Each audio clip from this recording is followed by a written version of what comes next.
اللہ صلی اللہ علیہ وسلم نے فرمایا کہ قیامت کے دن اللہ کے عرش کے سائے کے نیچے 7 قسم کے لوگ ہوں گے۔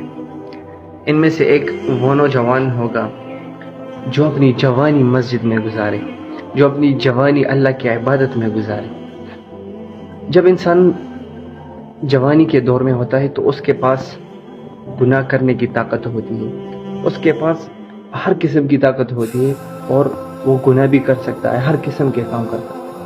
لیکن اگر وہ اس دور میں اپنے آپ کو بچائے اس چیز سے، گناہوں سے، اور اللہ کو اپنی زندگی میں لائے، قرآن کو اپنی زندگی میں لائے، رسول اللہ صلی اللہ علیہ وسلم کی سنتوں کو اپنی زندگی میں لائے، تو قیامت کے دن اللہ عرش کا سایہ نصیب کرے گا اسے۔ سبحان اللہ، ایک کتنی بڑی سعادت ہے۔